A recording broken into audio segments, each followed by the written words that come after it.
break down in Long Beach, and on Facebook with some fine photos, and looked like they had a good celebration yesterday, and that's great. Rick needs to get away with his farming.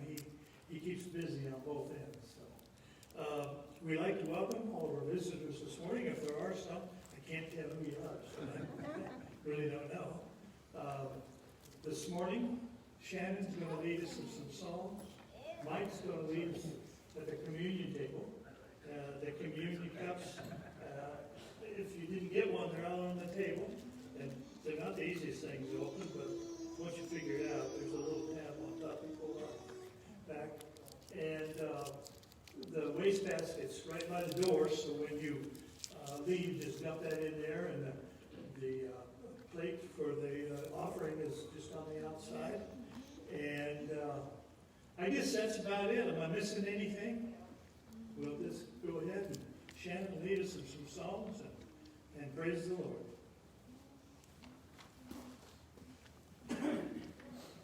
Good morning. Good morning.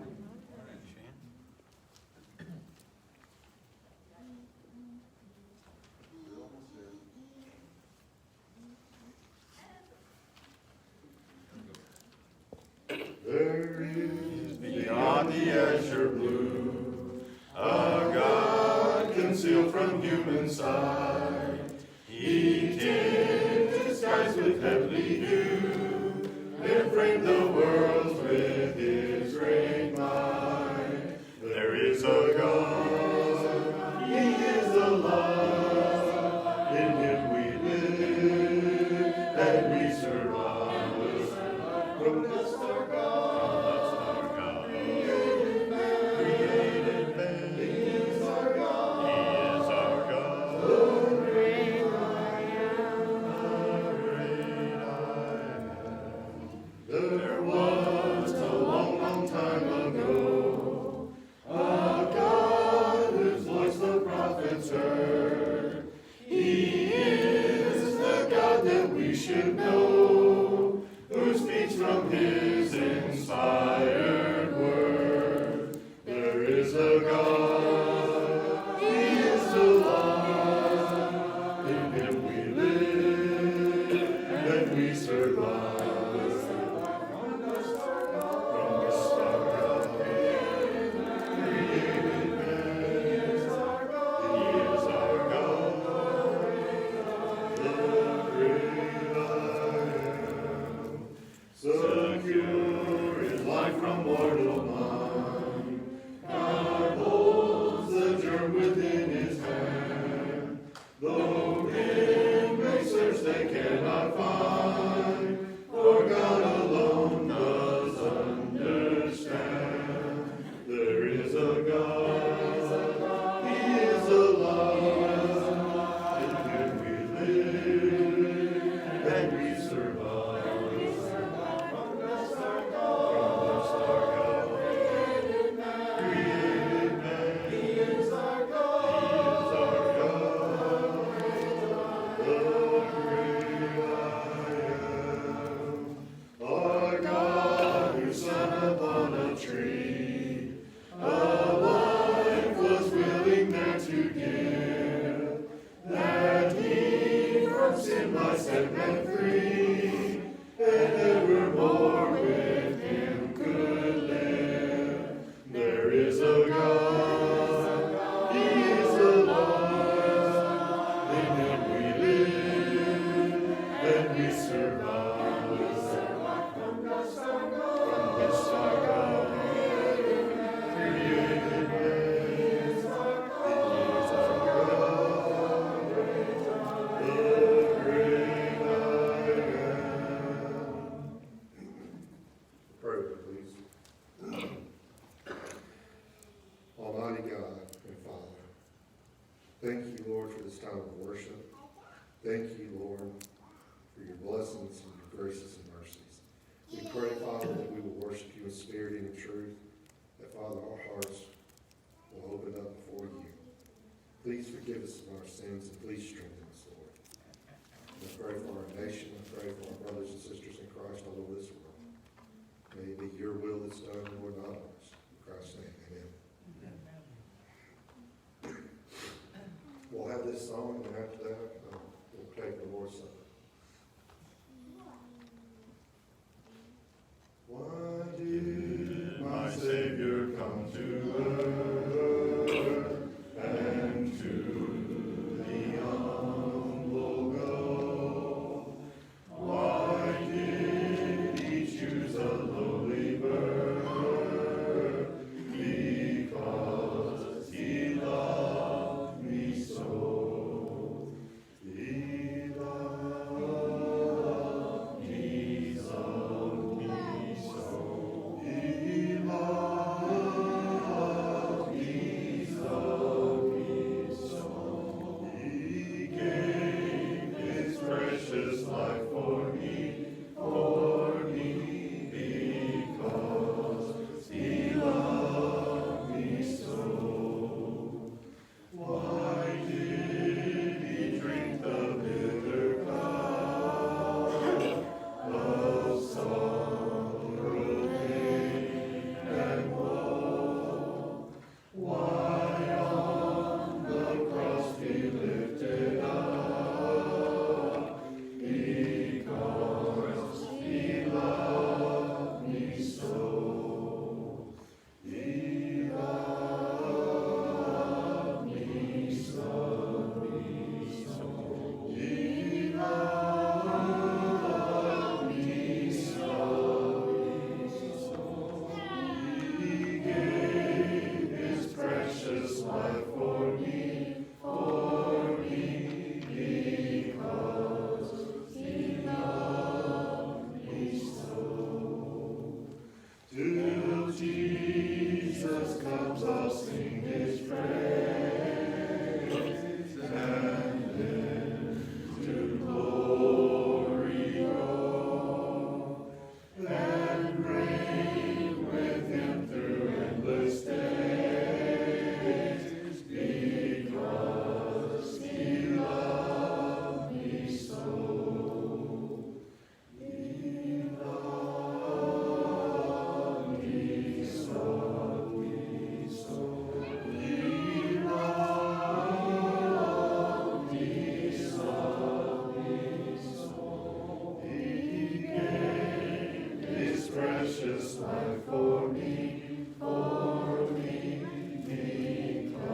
because he loved me so.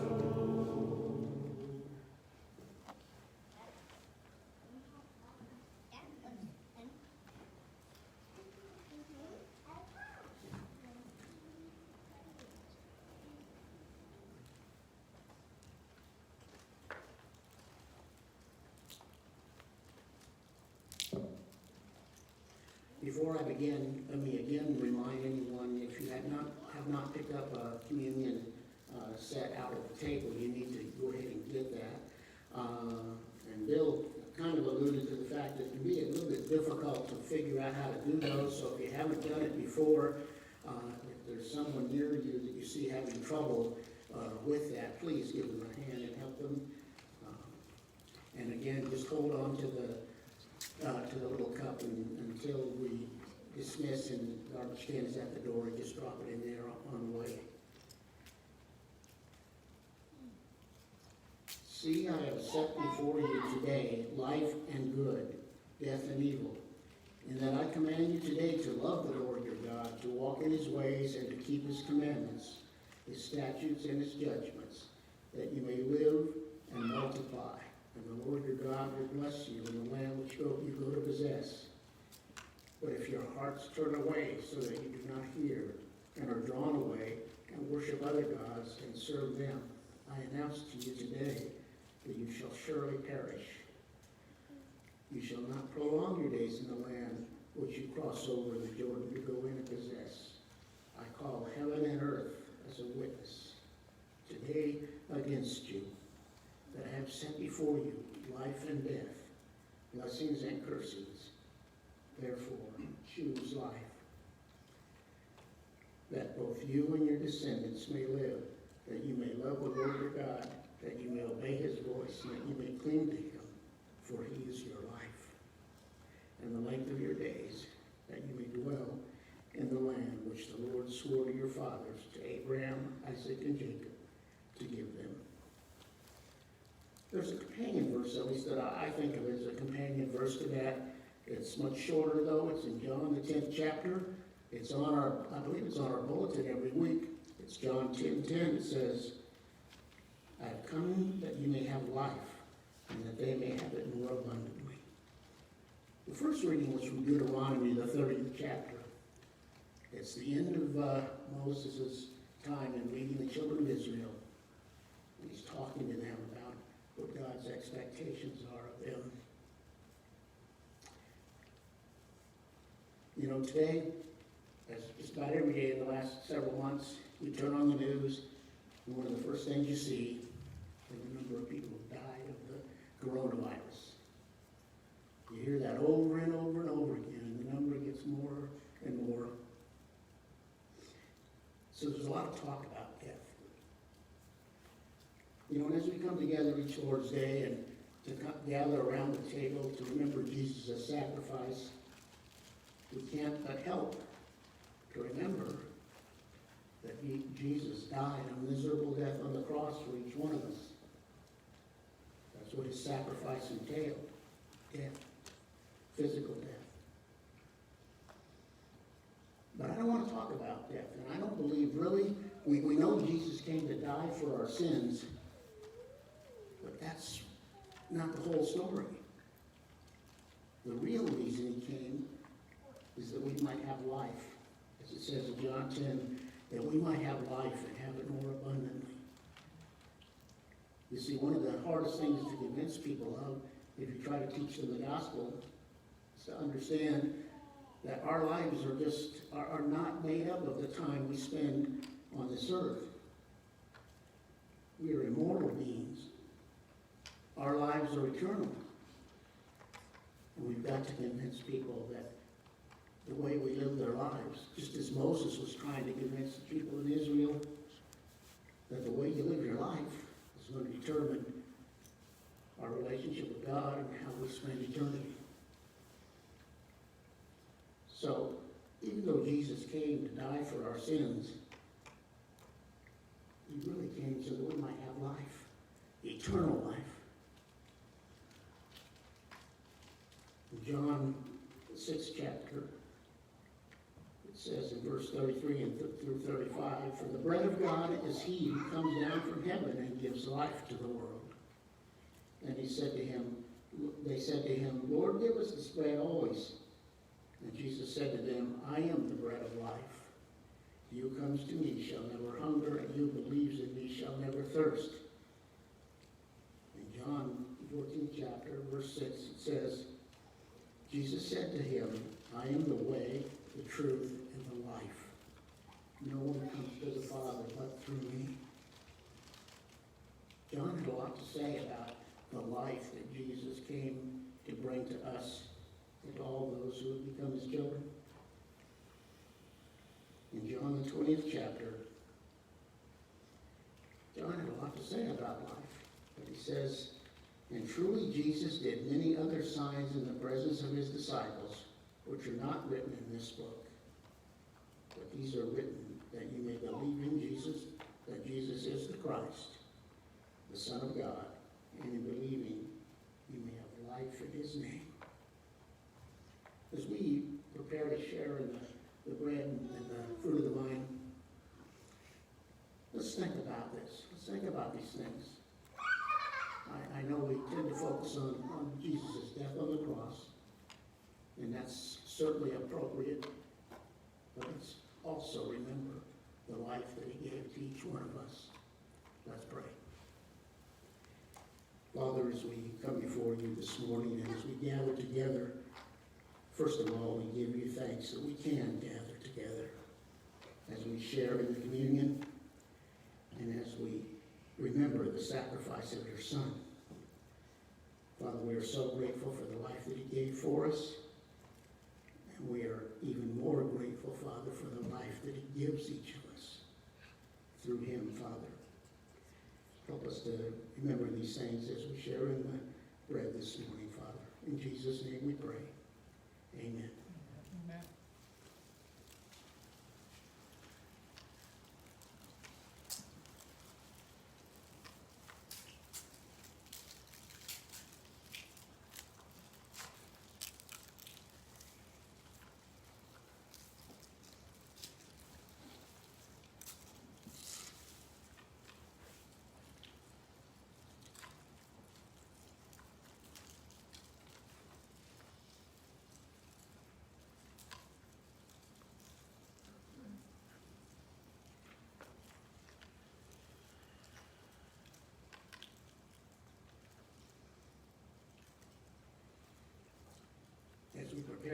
share with the cup, just one additional thought that comes to mind.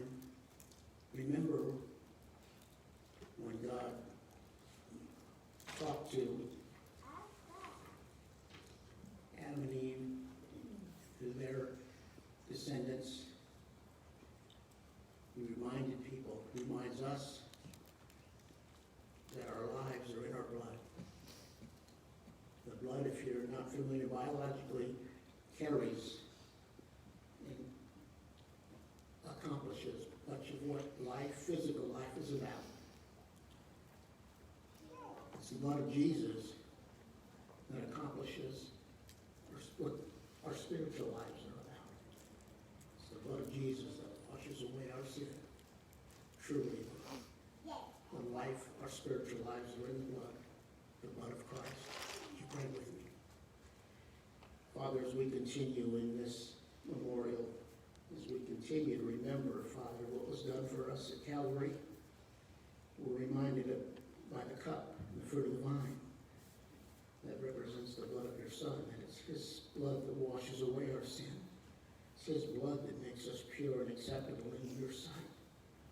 It's his blood, Father, that makes us yours. And as we share in the cup and the fruit of the vine this morning, Father, help us to be mindful, and more so, help us to be grateful for the blood of your Son. It's in his name we pray. Amen.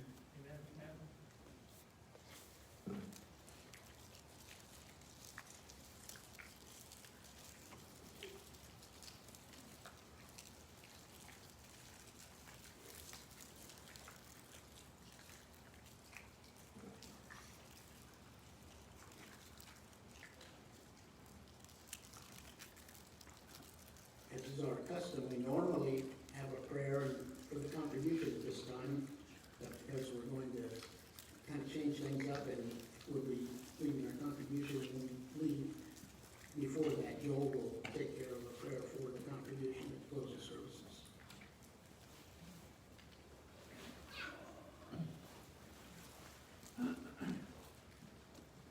Let's stand, please. What a friend we have in Jesus, all our sins and griefs to bear. What a privilege to carry everything to God in prayer. Oh, what peace we often forfeit. Oh, what needless pain we bear. All because we do not carry everything to God in prayer. Have we trials and temptations?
Good morning. Good morning. Good to see more and more faces back with us after all those months when we couldn't meet. And we continue to be honored by folks who come in. And if you're here visiting today, consider yourself an honored guest. Among those guests today are the Ramseys. Shannon Ramsey and I went to Harding together, and we were good friends. And when I moved to the West Coast, I connected with her, and then that's when I met her husband, John Ramsey. And when John and I started talking, I learned that he had done mission work in Africa, Zambia, the next country over from Malawi, where I had been. And so he and I will talk for hours sometimes about experiences in Africa. So if you get a chance today, before they leave, catch them out in the parking lot. And John always has stories of Africa to share. And Shannon and their kids have been there as well. That's Timmy and Micah. And they have one other son who's not here today. It's so good to have everybody back. Among all the chaos we see on TV about all the unrest going on across the country from coast to coast, one of the most disturbing things for me is that you can't always count on the authorities to be there protecting you when things go south. There have been all kinds of stories about people have home invasion or some other crisis, call 911, but because of all of this stuff going on, nobody comes. Maybe the most famous instance of that was up in Seattle in the CHOP area, an area controlled by demonstrators who occupied it and would not allow the police to go in. There was a shooting of 2 teens, and the police tried to go address the situation. They weren't allowed in. As a result, a 19-year-old was killed, and a 15-year-old was shot also on that occasion, and others were shot later. That's the scary thing about living in this world, really, at any time. No matter how good your 911 system is, it's not always going to be foolproof in the best of times. Whenever you depend on human beings to help you out, there's going to be that occasion when you're on your own.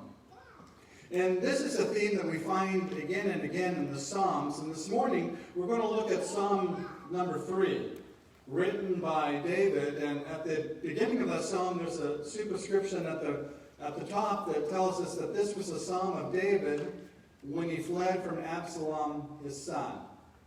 And it was a bleak situation because if you recall the story, and we can't go into all of it now, David was briefly pushed out of Jerusalem, pushed out of power by his own son Absalom, who mounted this insurrection against him that almost was successful. And so it was a dark time in David's life when he and his loyal servants had to flee for their very lives as Absalom's forces closed in on the capital city. And so David wrote this psalm. He says, "Oh Lord, how many are my foes? Many are rising against me." And if you remember in that story, a lot of the people that David had trusted turned on him. Like one of his closest advisors, Ahithophel, turned and went with the opposition and became one of Absalom's main counselors, trying to actually kill David and humiliate him and destroy any possibility that David might have to come back. So that was just one case, but there were others as well. And then there were rumors of still others who had defected to the opposition, which were not true. Not everybody had abandoned David, but this was what was going on around him and in his mind as he penned these words. Many are rising against me. Many are saying of my soul, there is no salvation for him. So among the stories swirling around out there was that God had turned on David. And you may remember the instance when Shimei, a prominent man, followed alongside David as David fled Jerusalem, throwing rocks at him, throwing dirt clods and kicking dust up, saying, "Away with you, you bloodthirsty man." you worthless man. And he accused David of being responsible for the massacre of King Saul and his family. So there are all of these nasty accusations out there. But David said, there's no salvation from God for David. That's what they were saying about him. Well, a lot of times in our own life, there are times that we feel betrayed. Not on the scale probably of King David. We don't have a kingship and nobody's trying to wrestle that from us. However, there have been times when we have been betrayed by people that we trusted, and it's turned our world upside down. There was a friend of mine, she was married to a pilot, and he was gone all the time, but he had a computer in their house that she was told in no uncertain terms to stay away from. And one time when he was gone, she started getting suspicious. What really is in that computer? And so she called a friend of hers who knew a lot about computers, and this lady came, this man came and looked at it, and he said, there's heavy-duty porn here. And the more he dug, the worse that porn got. To the point where he said, if I dig any further, we're getting into some illegal stuff. You can only imagine how devastated she felt, because a lot of us have tasted the devastation of being betrayed by somebody, maybe a spouse, maybe a good friend, and we find out that that was all an illusion. And so we can feel overwhelmed in other areas as well, though. Not just betrayal, like David was betrayed. It can be just the things that are going on in life. And as Mike mentioned in the Lord's Supper, what do we hear about all the time on the news? We hear about the coronavirus. The coronavirus doesn't seem to go away. Once it starts to seem to go away, it comes back again. And in the last week or so, what do you hear again? Hospitals once again filling up with coronavirus patients. And so we're here, our world turned upside down. All of you guys have masks on. So I'm glad I'm a preacher. But everything that we knew before is not the same. And again, coast to coast unrest, widespread destruction of our cities, monuments being toppled, these people that we studied about in school and the history that we were taught to revere are now detested and denounced by masses of angry people with leadership basically quiet and doing nothing about it. And that can feel really intimidating for us. We don't know what the future holds living in the world like that. And at the same time, it seems like a lot of times when you try to follow the Lord, you're denounced. Just like David was, and accused of being an enemy of God. And so, this is a time when we feel the sense, we feel like many have turned against me. And a lot of times we are accused, like David, of being someone who is evil. And that's a message that's out there today. If you are a Christian, if you are interested in doing what is right, then there's something wrong with you. But that's one of the devil's main modes of operation, right? The devil is the accuser. And he accuses the people of God. And there'll be all this slander, all of these slurs that are thrown around by him and people who are caught up in his way of thinking. And we tend to imbibe that. If we hear that enough, we can start believing it and start wondering, well, maybe there is something wrong with me. A lot of times people who struggle with addiction and who have made mistakes in life, they start believing the lies. Look, you're not worth anything. Look at all those people that you've hurt. You'll never amount to anything. And this keeps people away from the Lord because of all of this intense attack by the evil one. There was a man I knew who was a church leader and had been an alcoholic all his life. And been a total drunk before, but he'd been dry for 7 years. One day, though, he's forced to drink at a party, and he becomes a total alcoholic the rest of his life. And I remember going to see this guy, and he would just cry and cry, and he would say, you know, I don't even want to go back to church because I'm ashamed. Those people know what I've done. I'm not good enough. And so this is some of the pressure that David felt as he fled Jerusalem. And don't buy into that. When the evil one uses his ways to make you feel unworthy, make you feel like somebody who has no hope, that's when you call upon the Lord. And so David continues, but you, O Lord, are a shield about me. All of these people have turned against me, but I know, Lord, that you are a shield about me, my glory and the lifter of my head. Back in ancient times, including in Israel, shields were small, round, and they were something that you would hold in your arm against your forearm to protect you from jabs of the enemy in hand-to-hand combat. The problem with them was, though, is they're so small. Somebody can come in from the side and stick you in the side, or maybe somebody slip out behind if you're disorganized and get you from the back. But David says, you, Lord, are a shield about me. You're all around me. You will protect me from those clever jabs from the side and the attack from behind. It's a lot like, since we talked about Star Trek last week, one of my favorite features on the Star Trek ship Enterprise was they had this shield around them.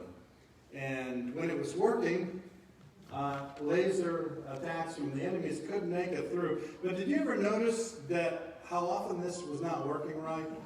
It would take one or two shots, and it would start to go. And then it would take direct hits. But fortunately for us, the children of God, we have that shield around us all the time, that the enemy's blade can't get through. The laser cannot shoot through, spiritually speaking. He is the shield all about us. And we need that because, as we drive through life, seems like a lot of times our path is like this, right? With flames on every side. When we're trying to make it down that road, there are spiritual attacks. Sometimes you turn on the TV and you're totally innocent and just relaxing, and you turn that on and there's a spiritual attack right there. Or sometimes the evil one would attack us through our health. We go to the doctor and suddenly find out something that we didn't know was there. We wake up feeling fine, but by the end of the day, we're contemplating a serious major medical issue.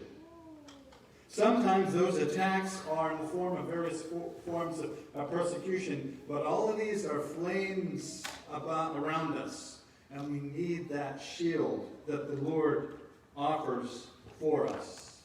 And he's not just a shield, though. David says he's my glory. And here I think he's referring to the fact that when we are a follower of God, this is an honorable thing to do. There's great glory in being a servant of God. It's not so much what you do, but who you do it for. We have glory through association with our Lord. If you have ever studied the Queen's life at all, she loves pets. Here's a picture of her with one of her dogs. And I've thought before, what if you happened to be visiting Buckingham Palace and that dog was out and came up to you? Would you pet it? I don't think I'd feel worthy to pet it. I'm just a commoner. This is not an ordinary dog.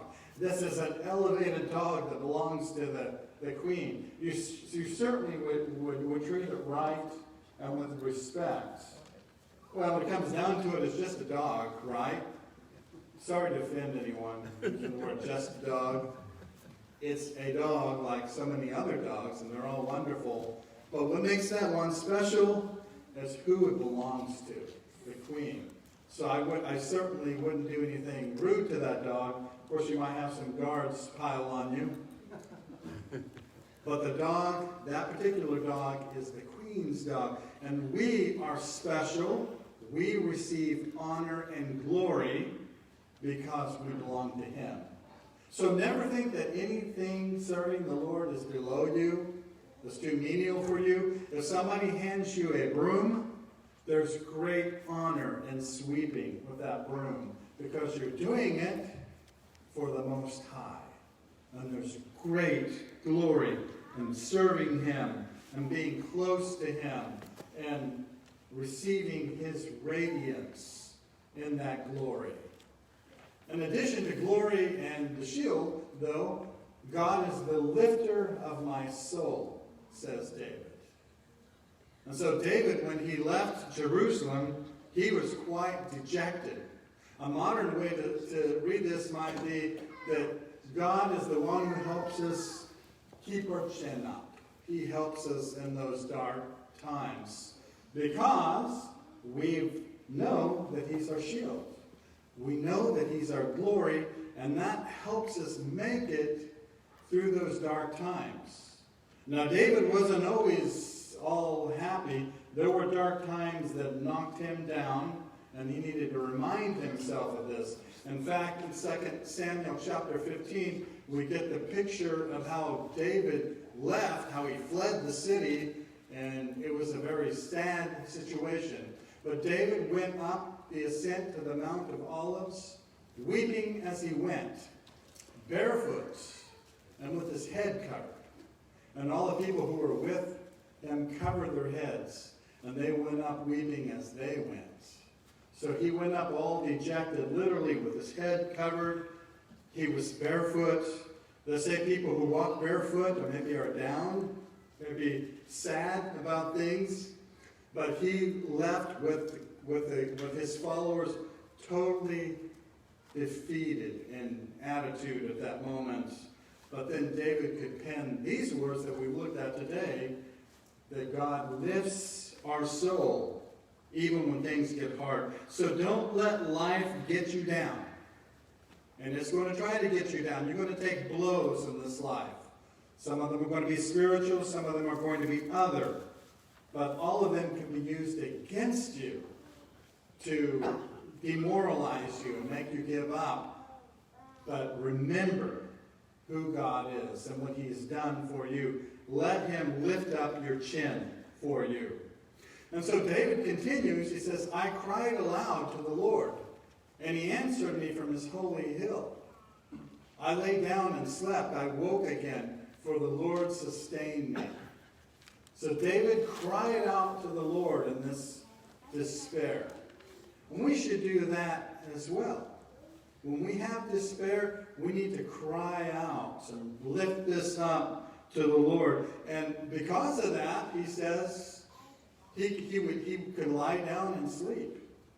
He didn't stay up at night tossing and turning and worrying about that. Have you ever done that before? You had some problem, something that you were worried about, maybe something you had to face, and you couldn't sleep that night. But David, because he dwelt on the Lord, he could lie down and go to sleep and then wake up again in the morning, ready for the day.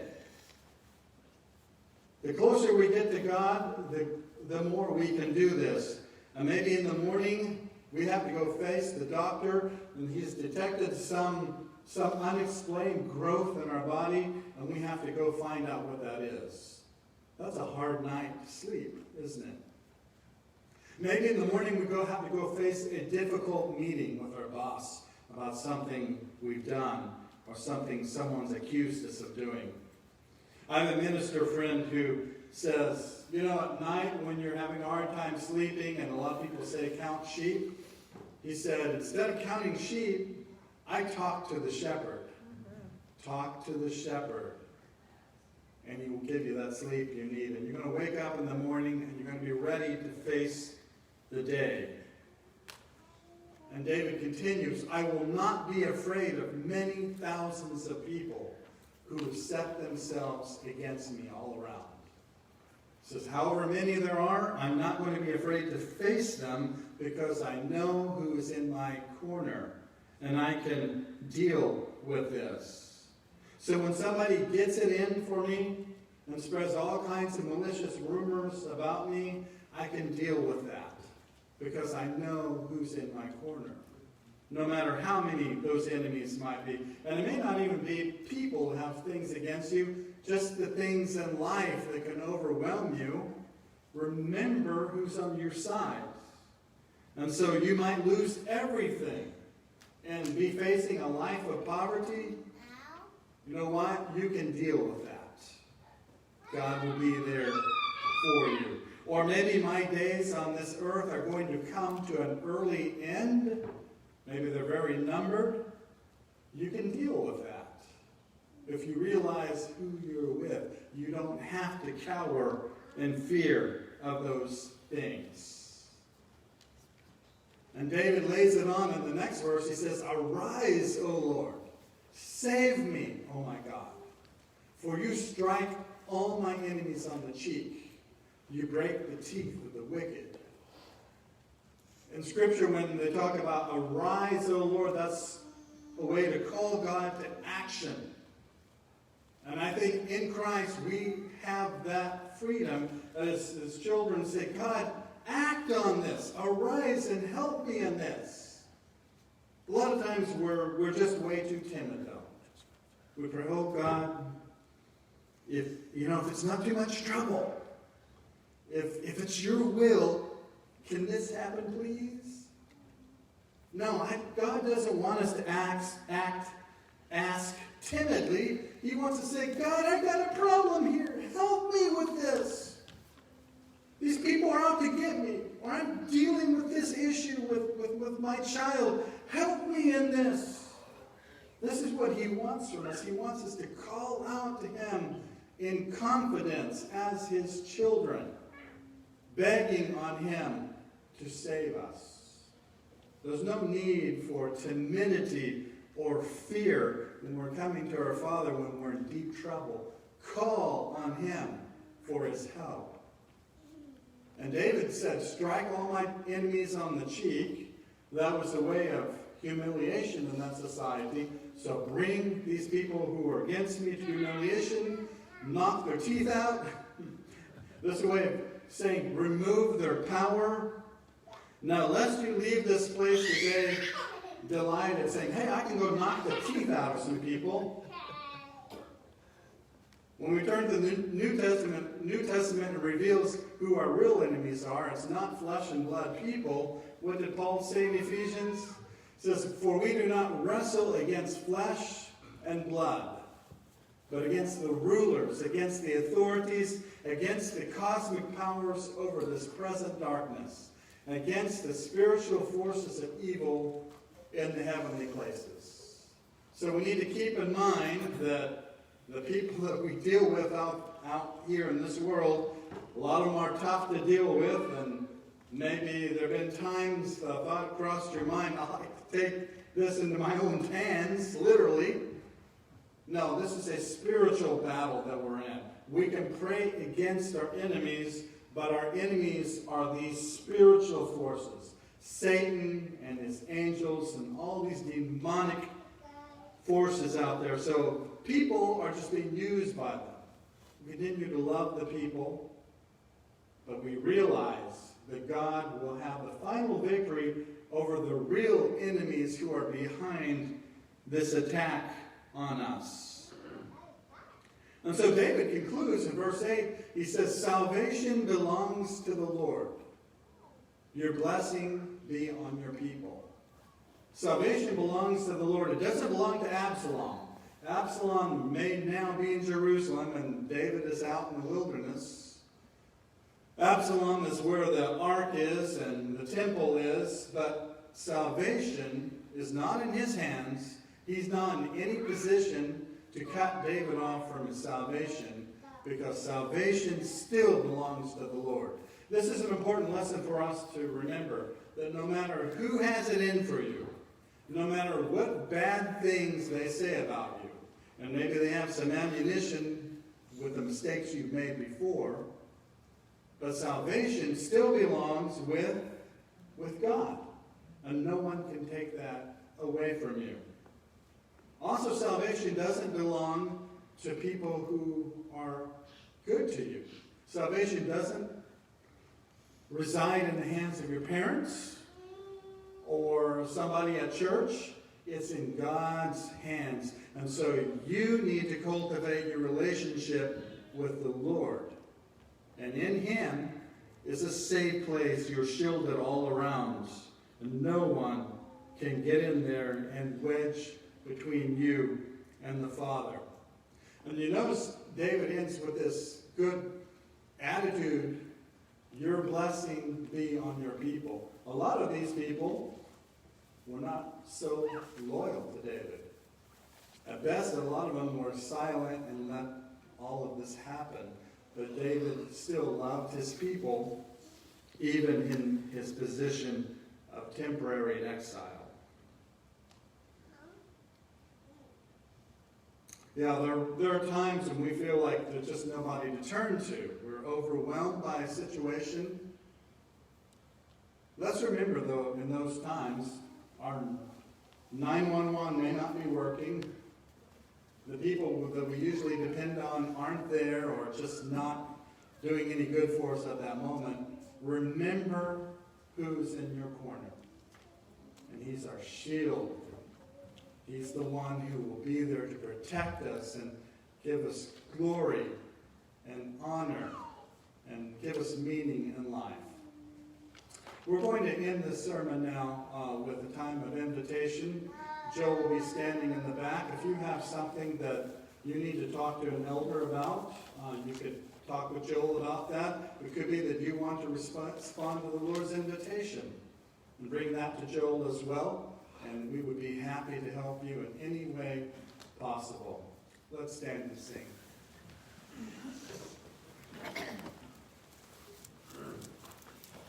Once I stood in the night with my head down low, in the darkness as black as could be, and my heart felt alone, and I cried, oh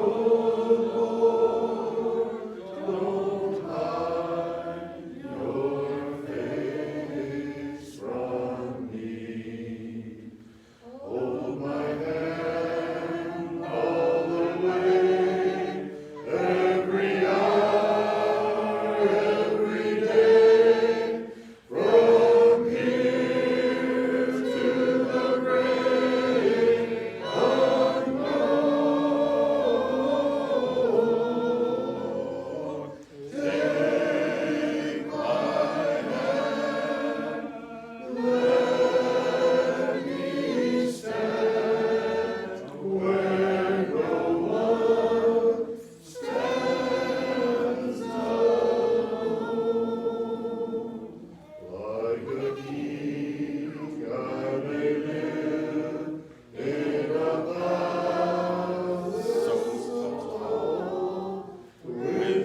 appreciate Mark's lesson again today and all the participation in our worship.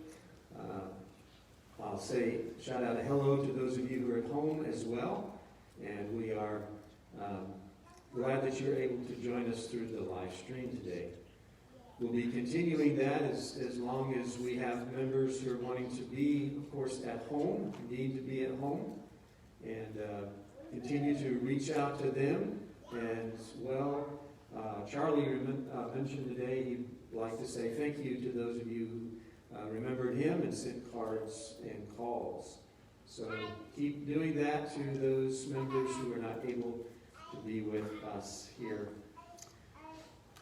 I have a card here from the DeVillas. They're asking prayers for the family of Matthew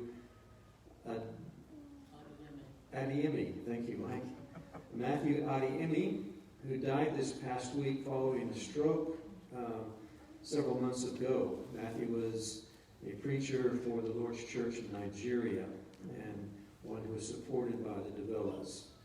So remember that family, Matthew Adiemi's family.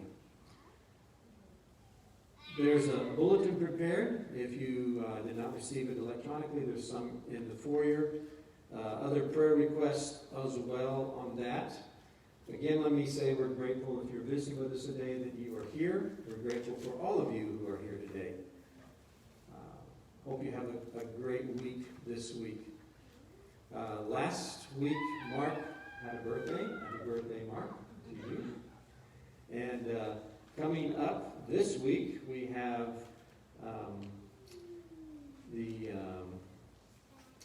anniversary for Howard and Linda Parish. It's on the 10th. So you might contact them and wish them happy anniversary. As we close, we'll mention a prayer for the giving. The baskets are on the table in the foyer as you go out.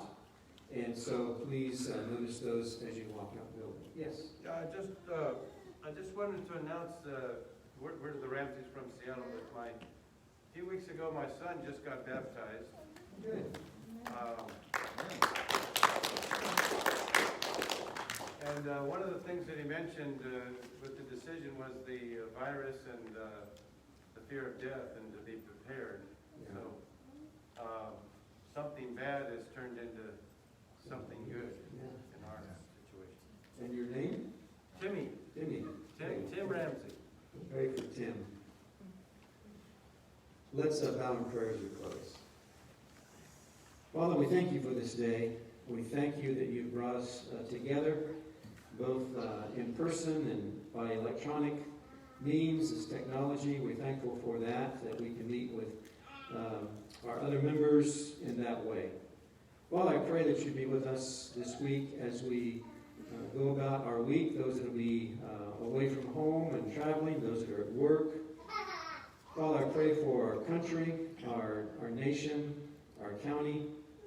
I pray for good and smart decisions to be made and good choices as people make those.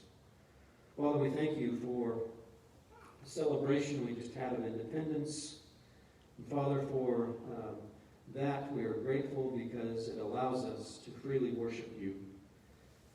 I pray, Father, that you would give a blessing for Tim Ramsey as he has made a decision to become your child. And Father, for the protection on his life and our lives physically, we ask for that. But Father, we know that as we have been reminded this morning, that there is no fear in our lives because we belong to you.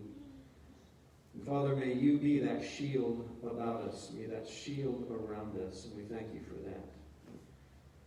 Father, as we leave this morning, we want to thank you for the blessings of our work and job, and as it provides for us the necessary means to support our families, but also, Father, to support this church family and beyond.